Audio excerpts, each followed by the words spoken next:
Hey, it's Nikki, and today's episode is a special series called In the Loop, Communicating for Maximum Leadership Impact with my friends from Borshoff. I am a huge fan of the work Borshoff does to advance internal communication, and so happy that they have joined Gut Plus Science for a special series. Get ready for internal communication inspiration. There's so many nuggets of wisdom here. Hey, it's Katherine Coble, your host for a very special Gut Plus Science series called In the Loop, Communicating for Maximum Leadership Impact. Our big goal is to help leaders become better communicators, because communication is your best tool for leading well. Let's go ahead and dive into this month's topic.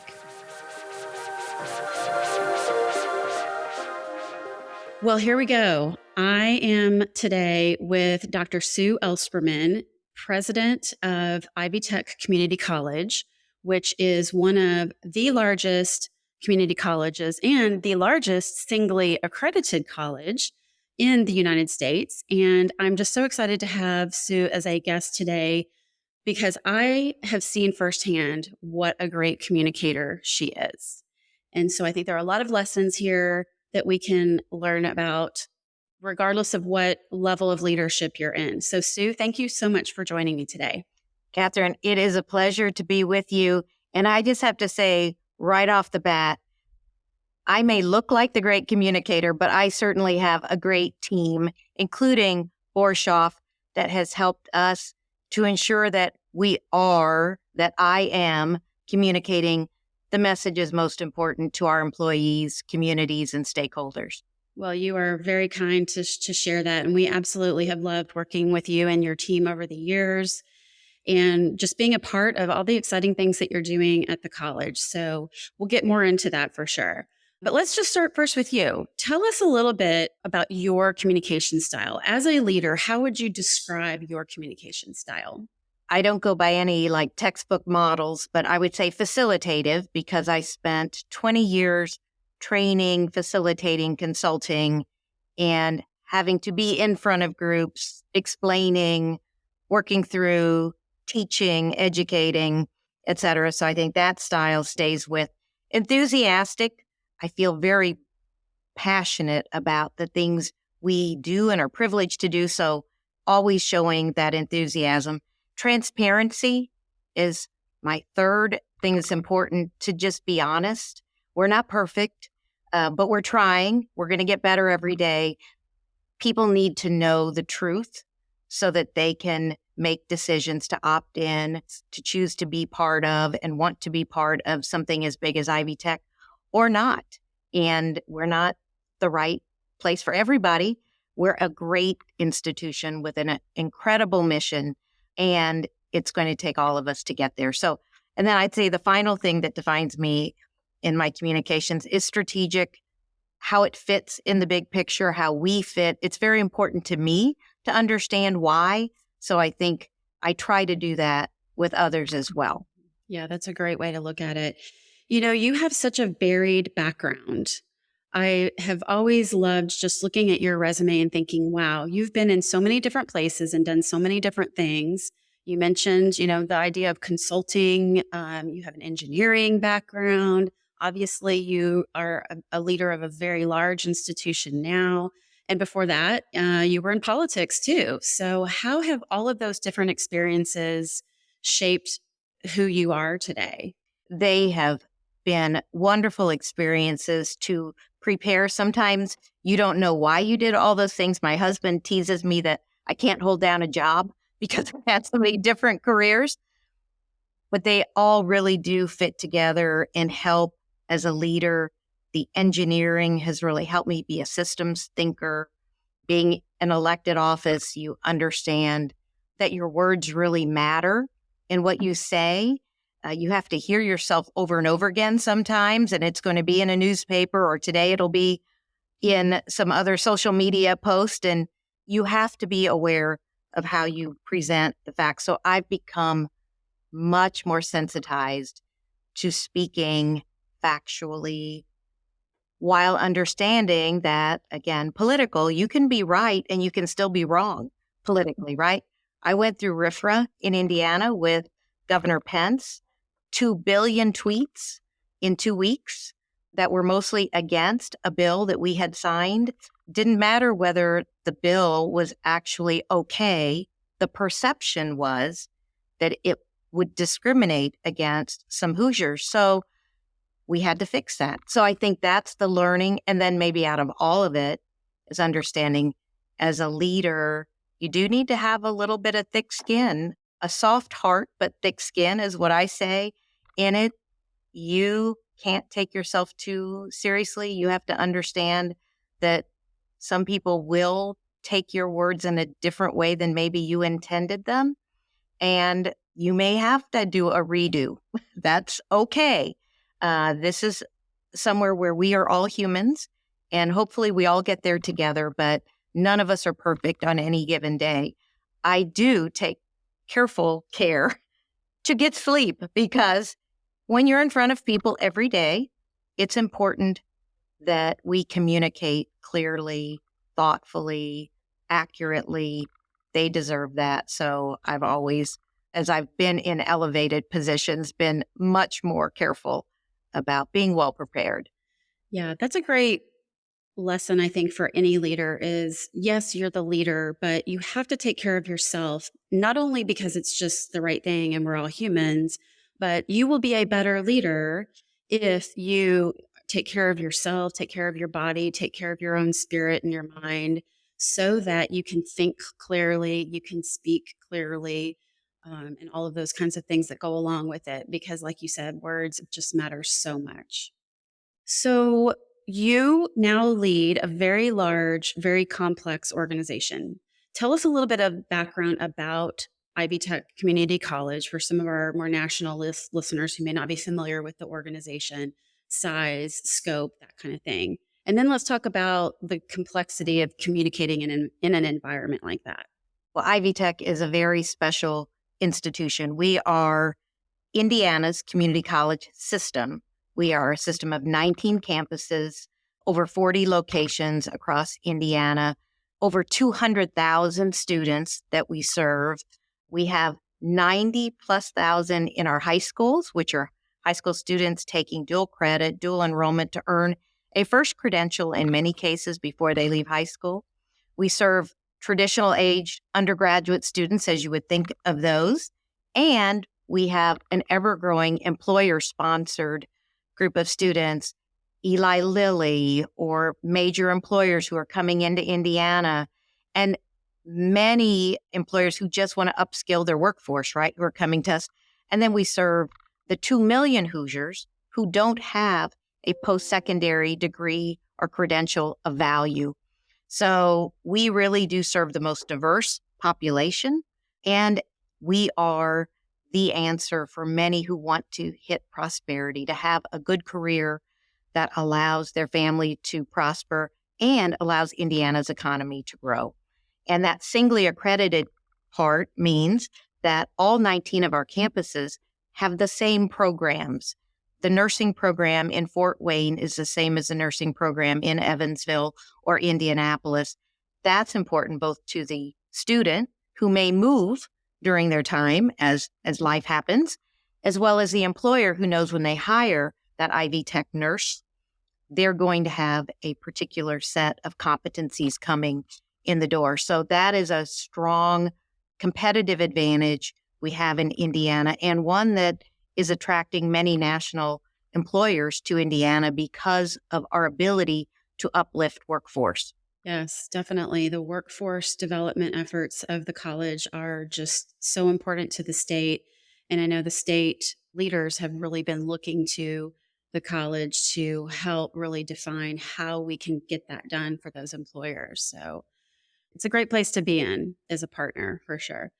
Okay, so that's a obviously large, complex statewide organization, thousands of employees, and those employees are pretty diverse, not only just in terms of their makeup, but also in terms of their roles within the college. You've got faculty, you've got administrator types of folks, you've got community engaging people, you've got academic focused, student services focused. So how do you communicate a consistent message that's going to resonate with people who all have such different personal interests in terms of their careers? Well, one of the beauties of community college is people who opt in to be here usually very quickly fall in love with the mission of the college, which is so wonderful to help young people and working adults find that next great place and outcome in their lives. So the mission does capture a lot of that. I personally believe that in order for an organization to move forward, you have to craft shared vision. So with Ivy Tech, when I arrived 9 years ago, the first task at hand was to develop a shared strategic plan. I have led over 100 strategic plans in my life as a consultant, and I know many of them end up as a book or today in a file, a computer file, but often not owned and not used. And that would be a complete failure. What I had done at the University of Southern Indiana, where I was prior to elected office and lieutenant governor, was helping them create a true shared vision and strategic plan that they owned. Well, I then had that opportunity coming to Ivy Tech to bring that approach here. And the goal was more than half of our faculty and full-time employees would be directly engaged in the strategic plan. And you just shared that we have over 3,000 full-time employees. That's a lot of employees to engage in strategic planning. We had more than 100 SWAT sessions across the state. We had iterative development of our mission and vision, and hundreds involved in the goal setting and the mapping of those goals to evolve the strategies, and then finally identifying our metrics and where we would take those over the coming 5 years.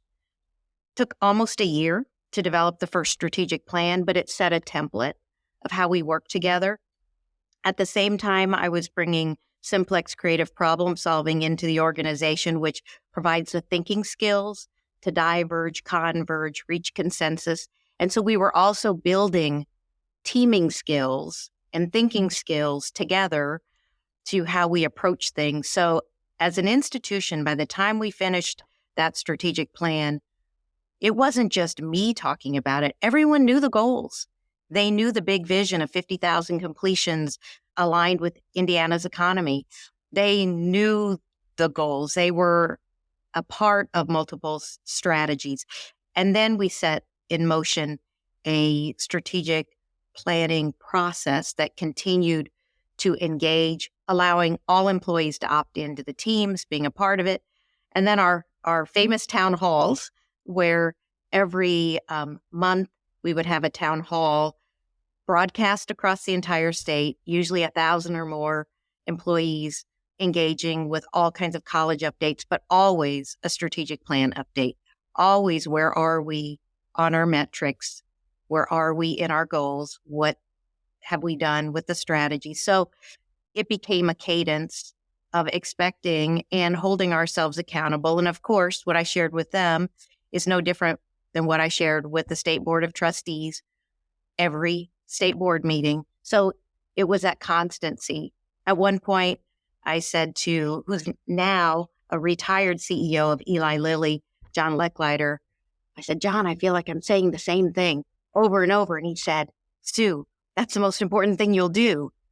Information may feel like I'm repeating to myself, but to the person or the group I'm speaking to in that room that day, it is usually new information. Or as many of us know, we need to hear things more than once to absorb them.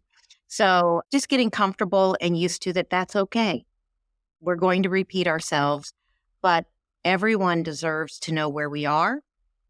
Most of that's good news, but in the early years, it wasn't all good news. We had some real lifting to do of the college. Today, it's almost all good news. And I'm just so proud of 3,000 full-time colleagues and another 3,000 part-time and adjunct colleagues who have opted to come along and help bring our vision to life. I love that. So, something I heard once was the role of the CEO is to be the chief reminding officer because we do have to help keep people on really focused on the goal and on the vision. And we all need that. It's just like every week you need to be reminded to take your medicine or to, do whatever it is. It's something that we just need, and it's just part of being human. So. Well, our second strategic plan, which we completed now almost 2 years ago, I learned another lesson how important a tagline is. So, our current strategic plan, higher education at the speed of life, is powerful because people get that. It communicates the urgency, it communicates the agility that we need as an institution, the innovation that we're going to demonstrate. And so I am so proud to be able to have, again, colleagues that opt in to higher education at the speed of life. And we're delivering that every day. I love that. I totally agree. As someone who works in the marketing and public relations field, I know some people get a little bit wary of, am I making this too soundbite ish? But the reality is the human brain really captures things and keeps things, retains things that are simple and that have a little bit of flair to them. And that's just a great way to keep everybody aligned on the same topic, I think. So I want to key in on a couple of specific things that you just said and all of that as you discussed how the strategic plan came together. One of the first things I picked up on was that you talked a lot about this idea of getting that buy-in and the collaboration. And you really did invest time and energy up front, knowing that this was going to be a 3-year plan or a 5-year plan. You wanted to really make sure it was the right plan and to get that buy-in from everybody. So it sounds like to me that's kind of the first lesson in terms of developing something that's going to be enduring. It is a go slow to go fast. I had learned from facilitating thousands of groups over 20 years that until you have consensus, ideally unanimous, but we'll take consensus, meaning we can all live with it, right? That consensus is incredibly important to allow everyone to have a say, to hear each other's perspectives, to understand where we collectively are coming from and where collectively we're trying to go, and to opt in so that it's not a surprise. There is trust built, especially as we followed that plan. People just know, like, oh, of course, we said we're going to turn down the road this direction, and now that's what we're doing. And by the way, it's all hard. All change is hard. But as people have made that decision to go that direction, to understand what we are aspiring to do together, it clears the path in so many countless ways that no matter how logical or right or numeric you would be, you can't prove your way to innovation. You can't, it takes discretionary effort of everyone to choose to do more, to do things differently, to try new things, to be willing to fail sometimes as we're moving forward, always moving forward, sometimes a half a step back to move 2 steps forward. But I think that investment in them and then doing the training in the thinking skills, investing in our employees, our colleagues with really great trainings. We use Franklin Covey, we use Simplex, we use Lean. We want to invest in our colleagues. We want to be the best we can be. And I think that also helps people come along and knowing that we're going to build this together. Absolutely. Now, I'm quite familiar with the strategic plan that you're currently operating under, and I know it's a pretty complex beast in terms of all the different goals, the different strategies aligned with each of those goals. How do you keep, of course, consistency is a big thing. To constantly talking about and referring and providing updates is certainly a great way to help people know kind of where we're at. But how do you make such a big thing with so many moving parts relevant to the average faculty person or the, academic advisor? Like, how do you do that?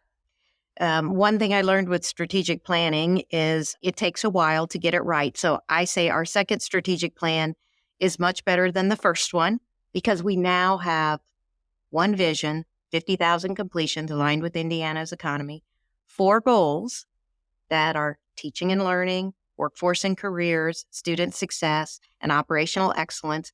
Everyone can see themselves in one of those 4 goals, if not all 4. And then 4 key metrics: enrollment, retention, completions, and the percentage of our graduates that are earning above median wage. They're easy to understand. Those are really important to measuring if, in fact, we are delivering on our promise, our mission. So I think that our first strategic plan had 7 goals and then 8. And I said at the time, we really needed them all. 5 years later, we are much better, more sophisticated, more process-oriented, more aligned organization. And so these 4 are just perfect. And we stretch ourselves with our metrics. We are aspirational. We want to be best in class, not comparing ourselves to other institutions, but for our students and for the state of Indiana, for employers, for the communities we serve. And so as an engineer who says numbers are my love language, getting the metrics right took time. Really understanding that enrollment meant not just those that are enrolled in our degree-seeking programs, but all students, all those that we serve, the high school students, the skills training students, those who come to us to earn a certification that is maybe not going to be a degree, or at least not a degree today. They're all our students, and they all want to get to a better place in their life and career by experiencing Ivy Tech. That took us a few years to go from just measuring one type of student to all. Retention the same way, completions, we measure all completions, not just degrees. All those credentials that earn above median wage, that really help someone. I say people don't come to community college to be poor.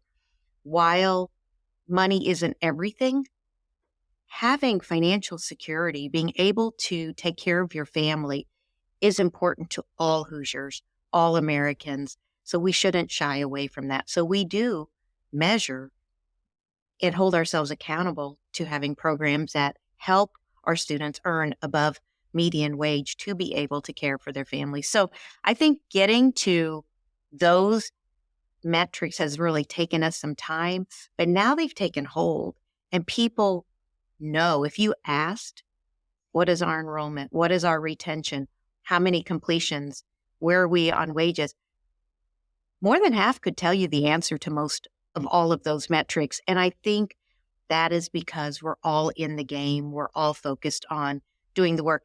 And we like to watch the scoreboard and see if we're winning for our students, if we're winning for our employers, if we're winning for our communities. Definitely. The score always helps.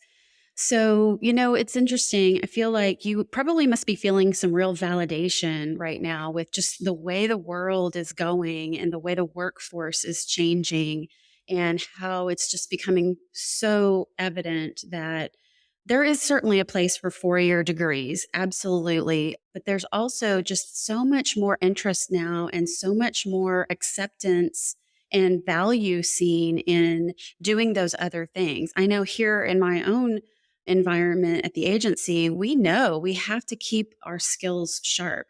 That's what our clients are paying for. They want to know that we actually know what AI is and how to use it, or if we should use it.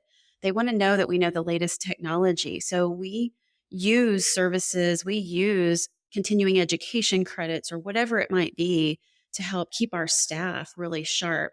And I know we're not the only employer, obviously, that does that. So you have to be feeling some validation, seeing the way things are going these days.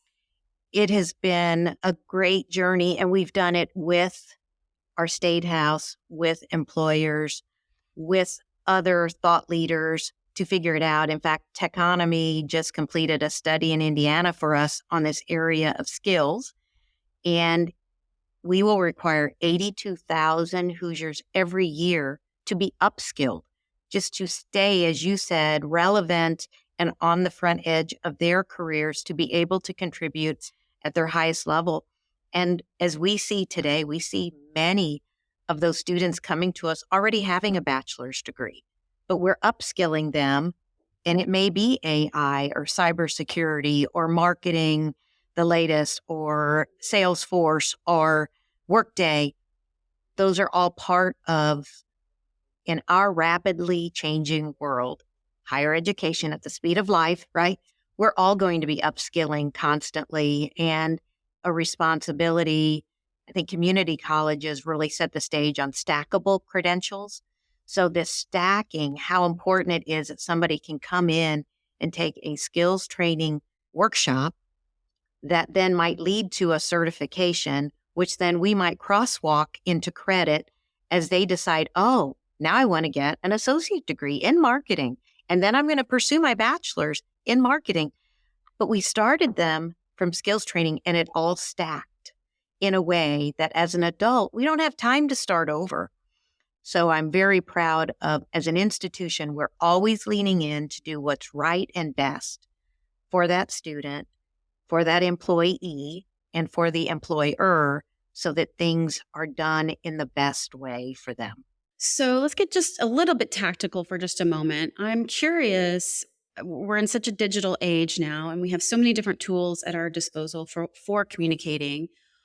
Do you have any preferred methods of communication when you're trying to reach, well, let's just talk about different audiences. Of course, college-wide, that's kind of one direction. But then in smaller groups, or maybe with like your leadership team, are you using various digital tools, or what's your favorite way to get across the message? Those are two very different questions.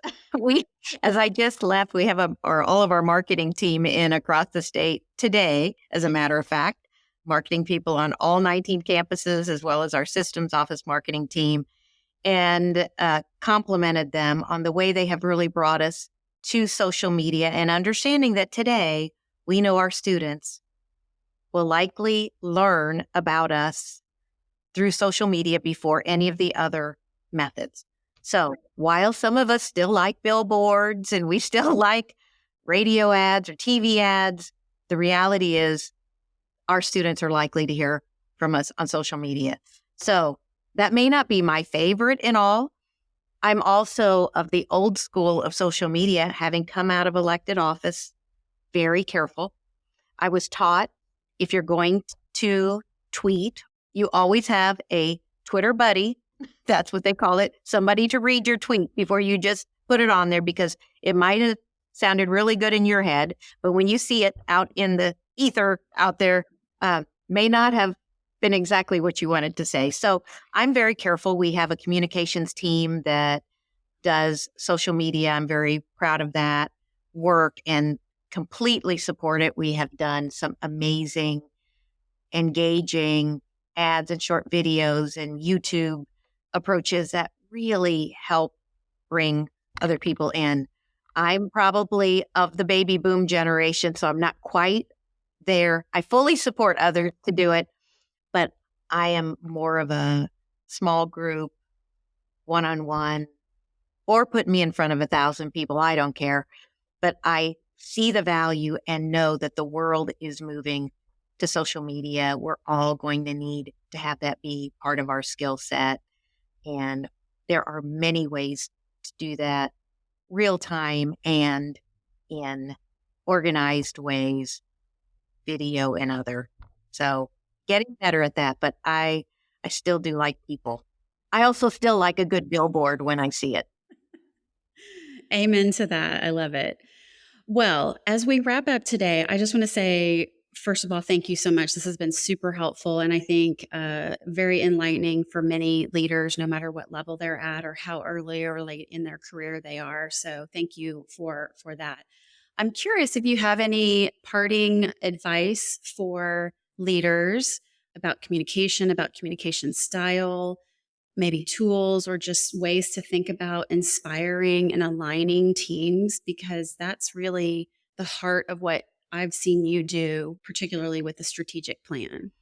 Well, the best advice I can give any leader is hire really capable people to be along your side and then trust them, because you can't do it alone. When you step in to a role, I think my first experience as lieutenant governor was realizing I was somehow the number 2 for 6.7 million people and thinking, holy cow, who would trust me with that job?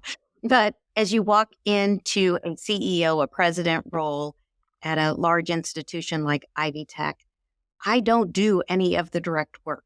My job is simply to inspire and help organize and orchestrate, think more as a conductor than anything else, to help bring out the best in the folks we have and how we do that work together, and help facilitate us finding the best path, the highest impact that we can make for those that we serve. And so, yes, hire and surround yourself by great people, trust them, invest in them, keep inspiring, keep encouraging all those who are in the journey, that this is such important work that we are privileged to do every day. And maybe the last one is don't be afraid to fail, because we all will fail at some time. And it's in our failures that we will learn, and we will pick ourselves up and we'll get better the next time. There's a famous example at Ivy Tech during COVID when I said yes to the governor in enrolling as many unemployed Hoosiers as we could over a 4-week period. It was called Taking Hoosiers to the Next Level. I just about killed the team because we tried to do something that we just weren't well prepared to do. But we had a second iteration of it a few months later, and we got better, and a third iteration. And today we have learned how to do those kind of tasks with agility, doing them well. And we learned to give each other grace. I apologized for asking to do so much, but we learned together. And I think that's why failure's not bad. We all got better. We learned a lot. And I think that's, in the long run, it is that constant learning and growing together that makes an excellent organization. I feel like everything that you shared in some respects points back to kind of 3 C's: collaborative, committed, and courageous.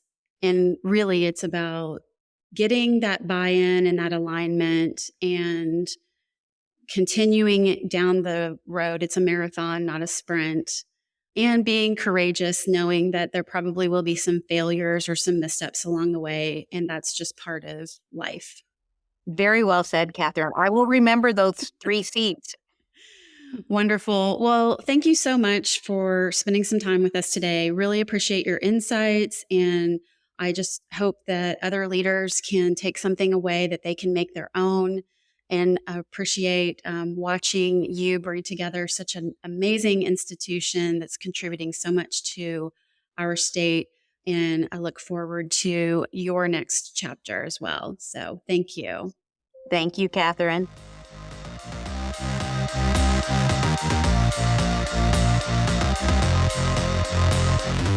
We just left the world a little bit better. Now, go do something with it.